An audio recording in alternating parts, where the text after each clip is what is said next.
தமிழ்நாட்டில் சமுதாய ரீதியான அதிகமான வெற்றியை பெற்றிருக்கக்கூடிய கட்சி புதிய தமிழர். தன் கூட ஒரு மிகப்பெரிய சமுதாயத்திலிருந்து விழிப்புணர்வாக்குறது, அடிமையா விடுதலை பண்றது, சாதி கொடுமைகளை தடுக்கிறது, இதுல புதிய தமிழர் கட்சி மிகப்பெரிய வெற்றி பெற்று மற்ற எந்த கட்சியை விட இன்னைக்கு அணித்தரமா போனா இன்னைக்கு ஆயிரக்கணக்கான கிராமங்களை விடுதலை பண்ண கட்சி புதிய தமிழர். அதே தேர்தலில் வெற்றி பெற்ற நாடாளுமன்றத்துக்கோ சட்டமன்றத்துக்கோ எல்லா கட்சியில அதெல்லாம் கிளைம் பண்ண முடியாது. சாதனை என்று சொன்னால் அது புதிய தமிழர் தான் சொல்லணும். 22,000 கிராமங்களில் இரட்டை டம்ளர் ஒழிச்சது புதிய தமிழர் கட்சி. கடந்த தேர்தல் உரிமை பெற்ற கட்சி புதிய தமிழர் கட்சி. தமிழ்நாட்டில் இருக்கக்கூடிய 18 லட்சம் அரசு ஊழியர்கள்ல 18% பட்டியலின மக்களுக்கான இடஒதுக்கீடுகள் முறையாக வழங்கப்படவில்லை என சட்டமன்றத்தில் போராடி வெள்ளையறிக்கை பெற்றுக் கொடுத்த கட்சி நாங்க.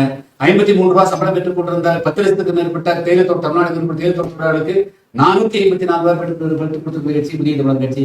சோ இது மாதிரி அடுக்கடுக்க ஒன்னொன்னா பாத்தீங்க அப்படின்னா புதிய தமிழருக்கு மட்டும்தான் வரலாறு உண்டு, புதிய தமிழ் தான் சாதனைகள் உண்டு. சட்டமன்றத்துல வந்துட்டாலே எல்லாமே நடந்ததாக பாராளுமன்றத்துக்கு போனதாக இல்லை.